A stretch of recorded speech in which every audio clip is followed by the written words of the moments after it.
Hello students, welcome to Saint Wilfred law college online classes. आज का जो हमारा लेक्चर है वो है winding up of companies. Company के परिसमापन पर आज का ये हमारा लेक्चर होने वाला है कि एक कंपनी का परिसमापन या वाइंडिंग अप किस तरह से होना चाहिए और उसके क्या प्रोविज़न है और कितने तरह से ये वाइंडिंग अप या परिसमापन हो सकता है। चलिए तो लेक्चर स्टार्ट करते हैं और बहुत इम्पोर्टेंट लेक्चर है, तो आप ध्यान से देखिएगा। सबसे पहले वाइंडिंग अप, सबसे पहले परिसमापन का अर्थ क्या है वो हमें समझना जरूरी है। कंपनी की लाइफ को खत्म कर देना, कंपनी की जीवन लीला को समाप्त कर देना, या हम ये कह सकते हैं कंपनी एक लीगल एंटिटी है, एक नेचुरल पर्सन नहीं है, एक आर्टिफिशियल पर्सन नहीं है, सॉरी एक आर्टिफिशियल पर्सन है, नेचुरल पर्सन नहीं है, तो उसके लीगल स्टेटस को खत्म कर देना ही वाइंडिंग अप कहलाएगा। उसके लिए एक लिक्विडेटर, एक परिसमापक नियुक्त करना जरूरी होता है। मतलब किसी भी कंपनी के लीगल स्टेटस को खत्म करना, और ख़त्म किस तरह से, एक परिसमापक, एक लिक्विडेटर अपॉइंट किया जाता है। वो लिक्विडेटर जो कंपनी की असेट्स है उनको अपने कंट्रोल में लेता है और उन असेट्स से कंपनी को जो क्रेडिट पे करना है उनके क्रेडिटर्स को वो पे करता है, और उसके बाद कंपनी के पास में जो शेष बचता है उसे उसके मेंबर्स में या जो भी कंपनी के आर्टिकल में दिया गया है उस आधार पर उसको डिस्ट्रीब्यूट कर देता है। इस तरह से एक कंपनी का परिसमापन हो जाता है। नॉट डिसॉल्व इमीडिएटली, कंपनी का विघटन कर देना और कंपनी का परिसमापन कर देना, दोनों जो शब्द हैं लगभग एक ही अर्थ देते हैं, लेकिन हम इसे समझने की कोशिश करते हैं कि हमने इन्हें अलग अलग क्यों कहा है। कंपनी का प्रारंभ में परिसमापन होता है और उसके बाद में उसका विघटन किया जाता है। पहले विघटन नहीं होता है। नॉट डिसॉल्व इमीडिएटली, तुरंत कंपनी का विघटन नहीं किया जा सकता। एक प्रक्रिया है, परिसमापन एक प्रक्रिया है जिसे फॉलो करना जरूरी है। उसके बाद में कंपनी को डिसॉल्व कर दिया जाता है। अब चलते हैं टाइप्स ऑफ वाइंडिंग अप। परिसमापन कितने तरीके से किया जा सकता है, जो कि हमारे कंपनीज एक्ट 2013 के सेक्शन नंबर 270 में बताया गया है। First, compulsory winding up and the second is voluntary winding up. अनिवार्य परिसमापन और ऐच्छिक परिसमापन। कंपल्सरी वाइंडिंग अप किसके माध्यम से किया जाना है? बाय द ट्रिब्यूनल, अधिकरण के माध्यम से जो कंपल्सरी, जो अनिवार्य परिसमापन है वो किया जाता है। अब वॉलंटरी वाइंडिंग अप किसके द्वारा किया जा सकता है? या तो कंपनी के मेंबर्स के द्वारा किया जा सकता है या कंपनी के क्रेडिटर्स के द्वारा जो है इसका परिसमापन करवाया जा सकता है। आई रिपीट, कंपनी का वाइंडिंग या कंपनी को वाउंड अप दो तरह से किया जा सकता है। First compulsory and second voluntary. Compulsory by the tribunal and voluntary by the members and by the creditors. आज हम पढ़ेंगे winding up by the tribunal. एक अधिकरण के माध्यम से कंपनी का परिसमापन कैसे किया जा सकता है। ग्राउंड्स क्या हो सकते हैं उसको वाइंड अप करने के लिए या परिसमापन करने के लिए? या तो उस कंपनी का जो ऑब्जेक्ट है वो कंप्लीट हो चुका हो, जिस उद्देश्य से वो कंपनी निर्मित की गई थी उस उद्देश्य की पूर्ति हो चुकी हो, या कंपनी अपने अधिकार क्षेत्र से बाहर जाकर कोई काम कर रही हो तो कंपनी का परिसमापन किया जा सकता है। या फिर थर्ड हम बात करें अदर प्रोविजन, जो हमारे कंपनीज एक्ट के सेक्शन नंबर 271 में बताए गए हैं। अकॉर्डिंग टू सेक्शन 271 सबसेक्शन 1, उसमें कुछ कंडीशंस दी गई हैं कि किन कंडीशंस पे या किस तरह से कंपनी को वाउंड अप किया जा सकता है, कंपनी का परिसमापन किया जा सकता है। First is special resolution. By special resolution, विशेष प्रस्ताव, जो कि मैं मेरे प्रीवियस लेक्चर्स में आपको समझा चुका हूं। यदि कंपनी मेंबर्स, कंपनी डायरेक्टर्स एक विशेष प्रस्ताव लाते हैं, जो कि विशेष प्रस्ताव होगा कंपनी के परिसमापन का, और वो विशेष प्रस्ताव एजीएम में भी लाया जा सकता है या ईजीएम में भी लाया जा सकता है।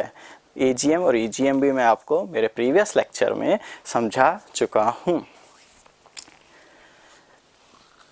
किंतु इस तरह के विशेष प्रस्ताव को मानने के लिए ट्रिब्यूनल बाउंड नहीं है, बाध्य नहीं है।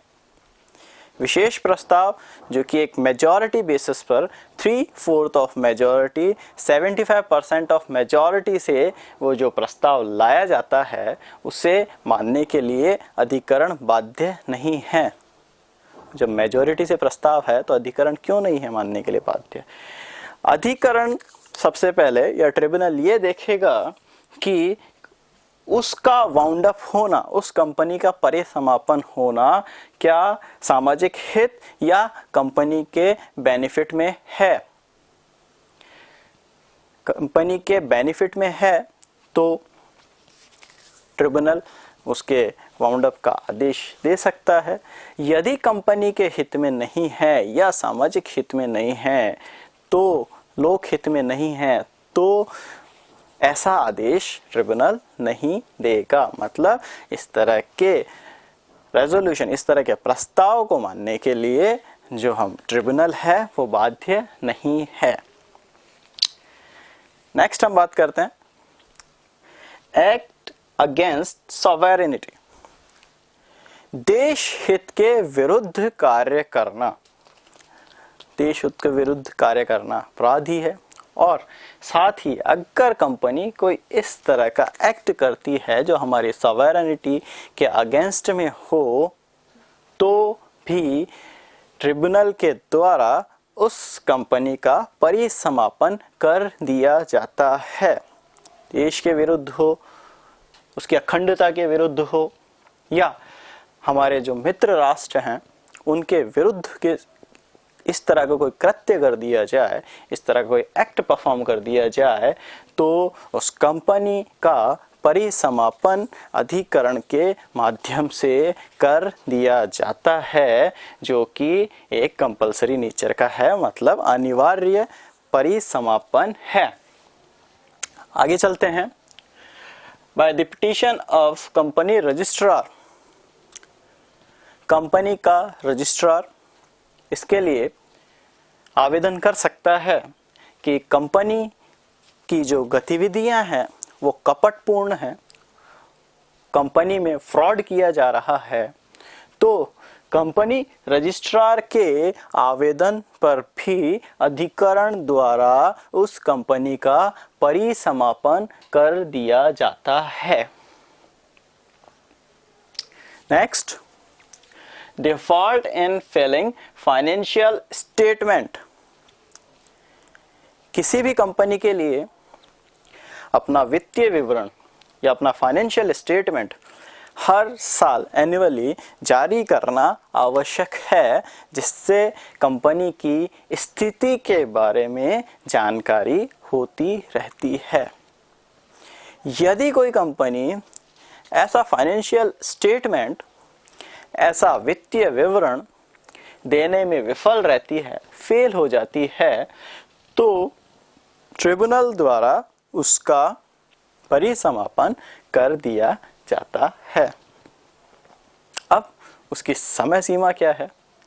अगर 5 साल तक कंपनी अपना फाइनेंशियल स्टेटमेंट रजिस्ट्रार को रिपोर्ट नहीं करती है, तो उसका परिसमापन कर दिया जाएगा।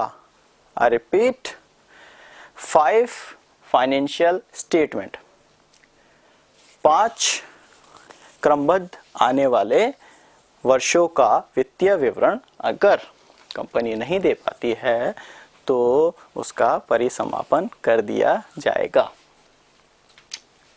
And the next is sick company, रुग्ण कंपनियां जो बीमार हो चुकी हैं, मतलब जिसकी व्यवस्था बहुत खराब हो चुकी है। व्यवस्थाएं कैसे खराब हो सकती है?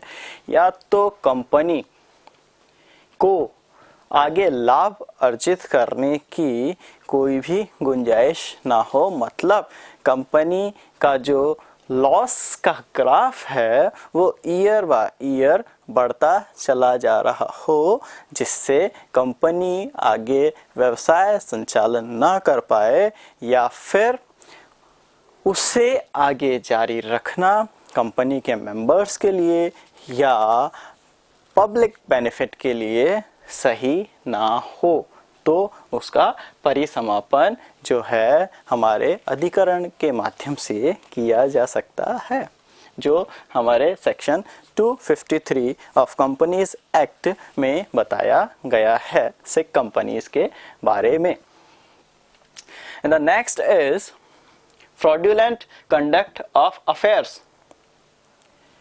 कंपनी के द्वारा कपटपूर्ण गतिविधियां की जा रही हो, अब वो कपट मेंबर्स के लिए भी हो सकता है, माइनॉरिटी शेयर होल्डर्स के लिए भी हो सकता है, पब्लिक के लिए भी हो सकता है। अगर इस तरह का कोई कपट कंपनी के द्वारा किया जा रहा है, कोई फ्रॉड कंपनी के द्वारा किया जा रहा है, तो उसका परिसमापन अधिकरण के माध्यम से किया जा सकता है। अभी हमने by petition of company registrar में भी पढ़ा फ्रॉड, वो पिटीशन रजिस्ट्रार द्वारा जो है फाइल की जा रही है, और यहाँ पर बाय अदर पर्सन कंपनी के किसी मेंबर द्वारा, डायरेक्टर द्वारा या अन्य किसी ऑथोराइज पर्सन द्वारा इस तरह की याचिका दायर या इस तरह की पिटीशन या इस तरह की एप्लीकेशन जो है वो दायर की जा सकती है कि कंपनी का परिसमापन किया जाए, और उसे ऑथोराइज किया जाना चाहिए सेंट्रल गवर्नमेंट के नोटिफिकेशन में। आगे चलते हैं। इनएबिलिटी टू पे डेब्ट, कंपनी अपने ऋण को चुकाने में अगर असमर्थ हो जाए, वो अपना जो ऋण है, जो क्रेडिटर्स से उसने क्रेडिट लिया है, अगर उसे चुकाने में वो इनकेपेबल अगर हो जाती है, तो क्रेडिटर्स के आवेदन पर या ऐसे ऋणदाताओं के आवेदन पर कंपनी का परिसमापन किया जा सकता है। इसके लिए सबसे पहले है स्टैट्यूटरी नोटिस। एक नोटिस के माध्यम से इसे किया जाता है। एक क्रेडिटर जिसने कंपनी को क्रेडिट दिया है और उस क्रेडिट की जो सीमा है, उसकी लिमिट है, वो 1 लाख से अधिक की होनी चाहिए। 1 लाख से अधिक का ऋण किसी ऋणदाता ने उस कंपनी को दिया है और उसकी मांग की जाने पर कंपनी उसे वो ऋण वापस लौटाने में विफल रहती है, या उस ऋणदाता को, उस क्रेडिटर को कंपनी सेटिस्फाई नहीं कर पाती है, तो वो इसके लिए कंपनी ट्रिब्यूनल में, कंपनी अधिकरण में आवेदन कर सकता है और इसके लिए उसे कंपनी को एक नोटिस देना होगा जिसकी सीमा 21 दिन है। अगर 21 दिनों के भीतर कंपनी उसके ऋण अदायगी के लिए तैयार नहीं होती है या कोई संतोषजनक उत्तर उसे नहीं देती है तो कंपनी अधिकरण द्वारा कार्यवाही करके उस कंपनी का परिसमापन कर दिया जाएगा। अब इसके दूसरे पहलू पर हम बात करते हैं कि अगर कोई ऋणदाता अपने ऋण को जल्दी चुकाने के या जल्दी प्राप्त करने के लिए इस तरह का कोई आवेदन करता है तो कंपनी ट्रिब्यूनल परिसमापन जैसी कोई कार्यवाही या परिसमापन के लिए कोई आदेश जारी नहीं करेगा। इसका मतलब ये है कि अगर उस क्रेडिट को लेकर, उस ऋण को लेकर किसी तरह का कोई मतभेद है तो ट्रिब्यूनल द्वारा ऐसी कोई कार्यवाही नहीं की जाएगी। इसका मतलब ये है कि जो ऋण है उसका जो समय हो जाना चाहिए, मतलब वो ऋण जितने समय के लिए कंपनी को दिया गया था उस समय की पूर्ति हो जानी चाहिए। आगे चलते हैं इनकेपेबिलिटी के अंदर। सेकंड, डिक्रीड डेब्ट, ऐसा ऋण जिसके लिए उसके ऋणदाता को डिक्री मिल चुकी है, अर्थात उस ऋण की प्राप्ति के लिए आदेश दिया जा चुका है अधिकरण द्वारा या डिक्री दी जा चुकी है और कंपनी फिर भी ऐसा जो ऋण है वो अदा करने में असमर्थ रहती है तो भी उस कंपनी का परिसमापन कर दिया जा सकता है। And the next is commercial insolvency. अपनी व्यावसायिक गतिविधियों के क्रम में कंपनी को कुछ आकस्मिक या कुछ भावी कॉन्टिंजेंट एंड प्रोस्पेक्टिव क्रेडिट लेने होते हैं, उनकी अदायगी उसे करनी होती है। अगर कोई कंपनी अपने इस तरह के कॉन्टिंजेंट और प्रोस्पेक्टिव, अपने आकस्मिक या भावी ऋणों की अदायगी कर पाने में असमर्थ पाई जाती है तो भी अधिकरण द्वारा कंपनी का परिसमापन कर दिया जाता है। अब उसके कॉन्टिंजेंट और प्रोस्पेक्टिव क्रेडिट की जानकारी किससे मिलेगी? उसकी जानकारी मिलेगी उसके एनुअल फाइनेंशियल स्टेटमेंट से। इसीलिए उसका एनुअल फाइनेंशियल स्टेटमेंट जो है हर साल जारी करना जरूरी होता है। उसके वित्तीय विवरण, उसके सालाना वित्तीय विवरण से, कंपनी के सालाना वित्तीय विवरण से कंपनी की आर्थिक स्थिति की जानकारी होती रहती है। अगर ये पाया जाता है कि कंपनी इस तरह के ऋण को चुकाने में असमर्थ हो जाएगी या आगे जाके असमर्थ हो जाती है तो उसका परिसमापन कर देना ही एक उचित उपाय होगा। अगर हम इसके समरी की बात करें, इनकेपेबिलिटी टू पे डेब्ट, तो 1 लाख से ज़्यादा का ऋण होना चाहिए। उस ऋण को लेकर किसी तरह का कोई डिस्प्यूट, किसी भी तरह का कोई मतभेद नहीं होना चाहिए, मतलब उसका समय पूर्ण हो चुका होना चाहिए। इन राइटिंग स्टैट्यूटरी नोटिस जो है कंपनी के लिए जारी किया जाना चाहिए और उसकी जो सीमा है 21 दिन न्यूनतम होनी चाहिए। ये सब कंप्लीट होने के बाद में ही कंपनी का परिसमापन किया जाएगा। Next, incapable to start business. Company अपने निगमन के 1 वर्ष के भीतर या 1 वर्ष पूर्ण हो जाने के बाद भी, उसके पश्चात भी अगर अपना व्यवसाय प्रारंभ ना कर पाए और उसका कोई उचित कारण ना दे पाए तो भी कंपनी का परिसमापन कर दिया जाएगा। Next, minimum number of company. हमने हमारे प्रीवियस लेक्चर्स में बात की थी कि एक पब्लिक कंपनी के लिए मिनिमम मेंबर्स जो है वो 7 होने चाहिए और एक प्राइवेट कंपनी के लिए मिनिमम मेंबर्स जो हैं वो 2 होने चाहिए। यदि ऐसा कुछ हो, ऐसी कोई घटना घटित हो जिसके बाद में कंपनी की जो न्यूनतम सदस्य संख्या है उससे नीचे वो चली जाती है, उससे कम उसकी सदस्य संख्या हो जाती है, तो उस स्थिति में भी कंपनी का परिसमापन किया जा सकता है। किंतु यदि ऐसा किया जाना उचित नहीं है तो जो वो न्यूनतम संख्या है, फॉर एग्जाम्पल पब्लिक कंपनी के लिए 7 है और वो 5 रह जाती है, तो कंपनी के जितने भी दायित्व हैं उनकी जिम्मेदारी उन 5 मेंबर्स की होगी। आगे चलते हैं। जस्ट एंड इक्विटेबल, साम्य के आधार पर, साम्यता के आधार पर भी कंपनी का परिसमापन किया जाता है, जो कि एक अधिकरण की विवेकिक डिस्क्रिशनरी पावर है, एक विवेकिक शक्ति है जिसे या जिसके आदेश अधिकरण अपने विवेक के आधार पर देता है। इसमें सबसे पहले हम बात करते हैं डेडलॉक इन दी मैनेजमेंट।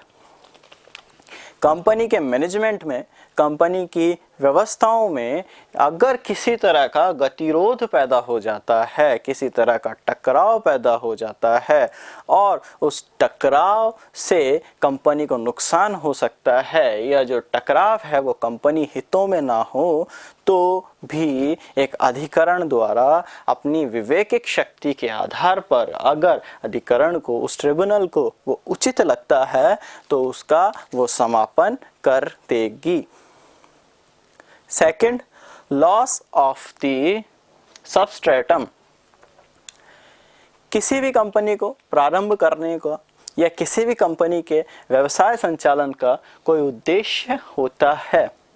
यदि कंपनी का वो उद्देश्य या कंपनी का वो आधार ही समाप्त हो जाता है तो उस अवस्था में कंपनी का परिसमापन कर देना एक उचित उपाय है, जो कि ट्रिब्यूनल के विवेक पर निर्भर करता है। यदि ट्रिब्यूनल को ऐसा लगता है कि कंपनी का जो आधार समाप्त हो जाने के बाद में उसका परिसमापन कर देना हित में है तो उसका परिसमापन कर दिया जाएगा। And the next is loss and cannot carry on business. Company को निरंतर हानि हो रही है या कंपनी उस अवस्था से अथक प्रयासों के बाद भी, बहुत प्रयास करने के बाद भी उससे निकल नहीं पा रही है और वो आगे अपना व्यवसाय संचालन करने में असमर्थ हो जाती है, वो आगे अपना बिजनेस है वो कैरी ऑन नहीं कर सकती है, तो कंपनी ट्रिब्यूनल के द्वारा उसका परिसमापन कर दिया जाता है। And the next is operation of minority. हमने हमारे प्रीवियस लेक्चर में पढ़ लिया था कि अल्पसंख्यक के प्रति दमनात्मक आचरण होने पर भी कंपनी अधिकरण के द्वारा कार्यवाही की जाती है और वो कार्यवाही कंपनी परिसमापन भी हो सकती है। Next is fraudulent purpose. Company का कोई कपटपूर्ण उद्देश्य अगर पाया जाता है, या यूँ कह सकते हैं कंपनी प्रारंभ जब की गई हो तो कंपनी का उद्देश्य कपटपूर्ण ना रहा हो, लेकिन किसी एक्ट के आ जाने से, किस विधि के निर्मित हो जाने से उसका जो उद्देश्य है, उसका जो पर्पस है वो अविधिपूर्ण हो गया हो या कपटपूर्ण हो गया हो तो भी उसका कंपनी का परिसमापन किया जा सकता है। फॉर एग्जाम्पल लॉटरी जैसा अगर कोई व्यवसाय किया जा रहा है तो इस तरह की कंपनी का परिसमापन कर देना ही उचित माना जाएगा एक कंपनी अधिकरण के द्वारा। And next is mismanagement. कुप्रबंध की स्थिति होने पर, कुप्रबंध या मिसमैनेजमेंट की स्थिति होने पर अगर कोई अतिरिक्त उपचार, कोई अल्टरनेट अगर है तो ट्रिब्यूनल ऐसा परिसमापन नहीं करेगा। लेकिन अगर वो मिसमैनेजमेंट, वो कुप्रबंध इस स्तर का हो कि कंपनी का परिसमापन करना ही एक उचित उपाय हो तो ट्रिब्यूनल अपनी डिस्क्रिशनरी पावर के बेसिस पर उसका परिसमापन या कंपनी के परिसमापन का आदेश दे देगा। तो आज हमने पढ़ा कि कंपल्सरी वाइंड अप या अनिवार्य परिसमापन किसके माध्यम से किया जा रहा है और कितने तरह का वो परिसमापन हो सकता है। परिसमापन करने के लिए कंपनी अधिकरण को बहुत सतर्कता बरतनी होती है और बहुत सी बातों पर गौर करना होता है, जिसको हमने एक समराइज करके आपको बताने की कोशिश की है। ट्रिब्यूनल को सबसे पहले पब्लिक इंटरेस्ट के बारे में सोचना होता है, क्योंकि एक कंपनी है तो उससे बहुत सारे लोग जुड़े होते हैं, डायरेक्ट और इनडायरेक्ट। तो ट्रिब्यूनल को कंपनी से जुड़े इस तरह के लोगों के इंटरेस्ट, लोगों के हित के बारे में भी देखना होता है कि यदि परिसमापन किया जाता है तो इन लोगों का अहित तो ना हो जाएगा। तो ट्रिब्यूनल पब्लिक इंटरेस्ट सबसे पहले देखता है। उसके बाद में एग्जिस्टेंस ऑफ अल्टरनेटिव रेमेडी, जब तक कोई विकल्पात्मक या कोई विकल्प मौजूद है तब तक ट्रिब्यूनल उसके परिसमापन की ओर नहीं जाएगा। अगर अल्टरनेट रेमेडी अगर मौजूद है तो उस अल्टरनेट रेमेडी को ही लेना ज़्यादा उचित होगा, बजाय के परिसमापन। कंपनी का वाइंड अप कंपनी के लिए, कंपनी से जुड़े लोगों के लिए या पब्लिक के लिए हानिकारक हो सकता है। इसलिए अगर कोई विकल्पात्मक उपचार है, कोई अल्टरनेटिव रेमेडी है, तो ट्रिब्यूनल द्वारा उसे आवश्यक रूप से ही अपनाया जाता है। And conduct of the petitioner, जिसने उस कंपनी के परिसमापन के लिए आवेदन किया है, उसका कंडक्ट, उसका आचरण अधिकरण के लिए जानना आवश्यक है। क्या उसने अपने निजी हित के लिए ऐसा किया है, अपने ऋण की जल्दी अदायगी के लिए ऐसा किया है, या कोई फ्रॉड करने के लिए ऐसा किया है? उसके उस आचरण पर विचार करने के बाद ही ट्रिब्यूनल इस तरह का या परिसमापन का जो ऑर्डर है वो देता है। तो आज हमने कंपनी वाइंड अप के बारे में पढ़ा। कंपनी वाइंड अप में हमने पढ़ा आज compulsory wind up. I hope you understand and like it. Thank you.